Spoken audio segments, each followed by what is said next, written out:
Hello जय जगन्नाथ सांग मैंने आज मोर आउ एक ब्लॉग आपण स्वागत। आज आम देखा माछ कुरकुरे। आम मैंने तो बहुत प्रकार माछ खाइचे, माछ भजा बहुत प्रकार खाइचे। आज आम एक नुआ प्रकार माछ भजा प्रस्तुत करने जाऊे जार नाम हूँ माछ कुरकुरे। आप सामग्री दरकार चाउल गुंड, पियाज, अदा रसुण पेस्ट, लुण, बेसन, हलदी गुंड, लंका गुंड। प्रथम आम मुझे तीनोटी माछ ये नहीं तार आवश्यक मुताबक ये लुण देली। तापर ये हलदी गुंड किछि, लंका गुंड किछि दे भल भाव मैरिनेट करी नेली। मन रखु ये तीनोटी माछपाई मुझे गोटे स्पून अदा रसुण पेस्ट, दुईटा बड़ बड़ 2 स्पून बड़ चामच रे आपणकर चाउल गुंड आ गोटे चामच आपणकर बेसन कहीं सेटा माछटी को भल भाव मैरिनेट करिवो।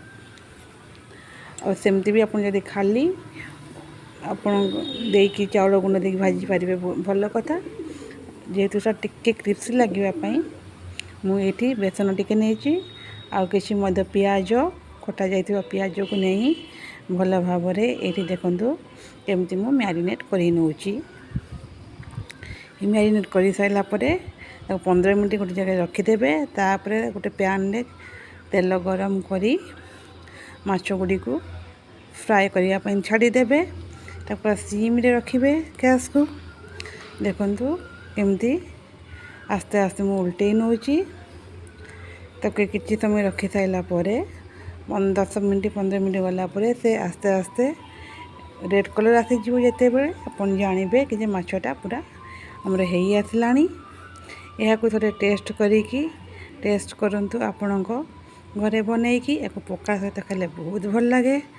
जदि मो रेसिपीटा आपको भल लगे मते लाइक करंतु, कमेंट करंतु। आम एक नुआ ब्लॉग रे देखा हबा। देखंतु केमिति आस्ते आस्ते माछटा लाल हेई आसुची।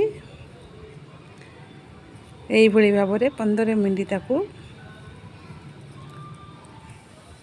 कम फ्लेम रे बा कम आंच रे आपण माने ताकू आउटी पाउटी नउथिबे। आस्ते आस्ते गोटे साइड हो सारा पर आपण आरपट साइड को उल्टेबे। देखंतु केमती हमर हेई आसलानी माछ कुरकुरे। या को आपन घर मानकर ट्राए करंतु केमती हेची कमेंट रे मते कहंतु। रहिली।